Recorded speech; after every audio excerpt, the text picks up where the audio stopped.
नमस्कार बच्चों, आज हम 8वीं कक्षा के तीसरा पाठ प्यारा गांव के बारे में जानकारी हासिल करेंगे। आप जानते हैं प्यारा गांव तीसरा पाठ में इससे पहले पढ़ चुके थे। आज एक बार उसे रिवाइज पुनरावृत्ति कर आपके संदेहों को निवृत्ति कर देंगे। चलिए, प्यारा यानी लवली ब्यूटीफुल, गांव यानी विलेज, एक सुंदर प्यारा सा ब्यूटीफुल विलेज। क्योंकि प्यारा शहर क्यों नहीं कहा गया? क्योंकि शहर में बहुत सारे समस्याएं होते हैं। गांव में पेड़ पौधे, हरा भरा माहौल, मिलजुल कर रहने की भावना, ये सब हमें गांव में दिखाई देती है। इन सभी के कारण हमें प्यारा गांव नाम रखा गया। इसमें मुख्य उद्देश्य गांव में जितना आह्लादकर प्लेजेंट वातावरण हमें दिखाई देता है, जिसके कारण गांव के जनता या लोग कितने आनंदित या स्वस्थ रहते हैं, वही नहीं बल्कि एकता मीन्स यूनिटी, ये भावना हमें गांव में दिखाई देती है। एक दूसरे के बीच रिश्तेदारी, रिलेशनशिप, ये सभी दिखाई देने के कारण पाठ का नाम प्यारा गांव रखा गया। जनरली हम देखें तो सिटी में हाई अंकुल, हाई आंटी, इसकी सिवा दूसरी बात नहीं दिखाई देती। वही अगर इस पाठ के आधार पर हम देखेंगे तो हर एक को रिश्ता लगाकर, रिलेशन लगाकर, जैसे मामा, दादा, चाची, भैया, नाना, दादा, ऐसे कई सारे रिश्तों को लगाकर बुलाते हैं। यह सब हमें इस पाठ में दिया है। गांव में कौन रहते हैं? ज़्यादा से ज़्यादा किसान रहते हैं। ये अपनी खेती बाड़ी का काम कर कई सारे लोगों की भूख मिटाते हैं। और किसान हमारे देश को रीढ़ की हड्डी की तरह काम करता है। यही नहीं, मजदूर और कई सारे लोग अपनी खेती बाड़ी में काम करते हुए खुशहाल जीवन बिताते हैं। आज के टॉपिक में हम गए तो शुरू होता है कि रमेश और रानी दोनों भाई बहन रहते हैं। ये शहर में पढ़ाई करते हैं। तो गर्मी की छुट्टियों में, गर्मी में समर के हॉलीडेज में वह गांव लौट आने के लिए तैयार रहते हैं। तो उनके दादाजी शहर से बच्चों को अपने गांव लाने के लिए जाते हैं। दादाजी सुबह सुबह ही अपने दोनों बच्चों को लेकर रेल में निकल जाते हैं। जैसे रेलवे स्टेशन पहुंचते हैं तो रेल में बहुत भीड़ यानी क्राउड, रश ज़्यादा होती है और उनको लेकर ऐसे वैसे ढूंढकर अपनी सीट मिल जाती है तो वह निकल जाते हैं। सुबह से शाम तक ट्रेन चलती रहती है और शाम तक, मॉर्निंग टू इवनिंग तक ट्रैवलिंग कर शाम को उनके गांव जो है वहाँ गांव को पहुँच जाते हैं। तो रेलवे स्टेशन के पास उनके चाचा जी उनको लाने के लिए तैयार रहते हैं। जैसे ही बच्चे उतरते हैं, दादा उतरते हैं, तो उनको लेकर बैलगाड़ी में उनको बिठा लेकर खेत के बीचों से, घर का उस गांव का रास्ता होता है, खेतों के बीच से गुजरते हुए जाते हैं। तो बहुत दिनों तक बच्चे शहर में रहने के कारण गांव का आह्लादकर वातावरण देखकर बहुत खुश होते हैं और दादा चाचा से चर्चा करते हैं, वहाँ देखो कितने हरे भरे खेत है, वहाँ देखो किसान काम कर रहे हैं, यहाँ देखो बैल चर रहे हैं। ऐसे कई सारे दृश्यों के बारे में वर्णन करते करते ही बातों बातों में ही घर आ जाता है।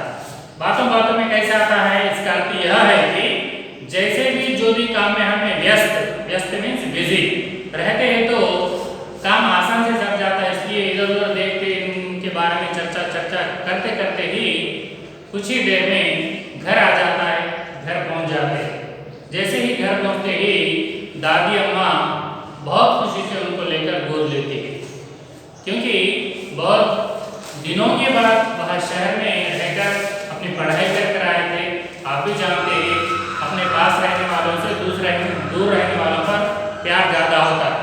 क्यों? वह बहुत दिनों के बाद दिखते हैं, इसलिए प्यार से उनकी दादी जी गोद लेकर उनसे बातचीत करती। इस प्रकार पहला दिन गुजर गया और दूसरे दिन वह अपने दादाजी के साथ सुबह उठकर दूध पीकर दोनों बच्चे गांव घूमने के लिए अपने दादाजी के साथ सैर करने जाते हैं ना, घूमने जाते हैं।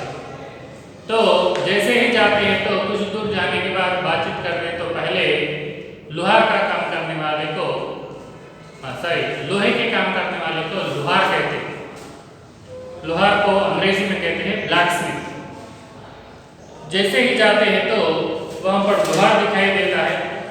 लोहार को देखते ही दोनों बच्चे संस्कार के साथ, क्योंकि भारतीय संस्कृति सभी देशों में महान है, इसलिए बच्चे लोहार को देखते ही दादाजी नमस्कार कहकर, उनको काका कहकर लोहार को नमस्कार करते हैं। तब बच्चे अपने संदेह मीन्स डाउट अपने दादाजी से पूछते हैं, दादाजी लोहार क्या करते हैं?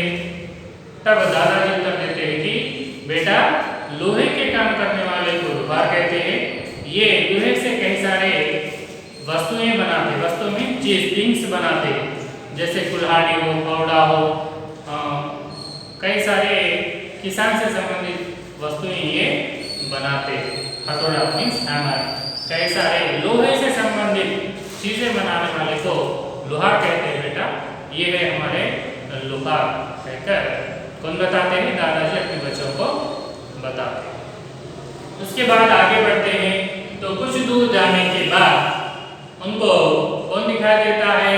एक मिट्टी की वस्तु बनाने वाले दामोदर दादाजी, यानी कुम्हार, पॉटर कहते हैं अंग्रेजी में। कुछ दूर जाने के बाद और एक व्यक्ति दिखाई देता है, वह कुम्हार है। कुम्हार किसे कहते हैं? मिट्टी के वस्तुएं बनाने वाले को कुम्हार कहते हैं, पॉटर। तो जैसे ही जाते ही उनको देखते ही कौन? अपनी रमेश की भान रानी दादाजी से, दादाजी मिट्टी की वस्तुएं बनाने वाले को कुम्हार कहते हैं ना? तो दादाजी खुश होते हैं, हाँ बेटा, मिट्टी की वस्तुएं बनाने वाले को कुम्हार कहते हैं। ये कई सारे चीजें बनाता है, जैसे हंडी, मटका, घड़ा, दिया मीन्स दीप जलाने वाले। ऐसे यही नहीं बल्कि बच्चों के लिए खेलने वाले कई सारे चीज भी, मिट्टी के खिलौने भी प्राचीन काल गोल्डन डेज में कुम्हार बनाता था। यह सब प्राचीन काल की बात है। ये ग्रामीण प्रांत में दिखाई देने वाले कई सारे स्मॉल इंडस्ट्रीज में चलने वाले, छोटे घरेलू उद्योग करने वाले ये लोग। मिट्टी के वस्तुएं बनाने वाले को कुम्हार कहते हैं। कुम्हार हंडी, मटका, घड़ा और मिट्टी के कई सारे खिलौने, दिया यानी दीप जलाने वाले, जैसे दीपावली को दीप जलाने के लिए दिया जरूरत है, यह सब चीजें कुम्हार बनाता है ना बेटा कहकर दादाजी उसके उत्तर को खुश होकर और आगे बढ़ते हैं। यही नहीं बल्कि इस पाठ में कई सारे लोग यानी घरेलू उद्योग करने वाले लोग इसमें दिखाई देते हैं। इन सभी के बारे में हम इस पाठ के द्वारा जानेंगे। आज क्या क्या पढ़े हैं? रमेश और रानी अपने दादा के साथ गांव आए। कैसे? ट्रेन के द्वारा। गर्मी की छुट्टियों के कारण शहर से ट्रेन में बैठकर सुबह में बैठे, शाम उतरे और वहां से उनके चाचा जी रेलगाड़ी लेकर घर लाए, बैलगाड़ी लेकर घर को ले आए। और उसके बाद दादी अम्मा बहुत खुशी से ली। दूसरे दिन दूध पीकर बच्चे शहर के लिए निकले। तब लोहार और कुम्हार के बारे में जानकारी प्राप्त करें। इसके साथ और कई सारे घरेलू उद्योग इसमें दिए गए हैं, इनके बारे में हम कल देखेंगे।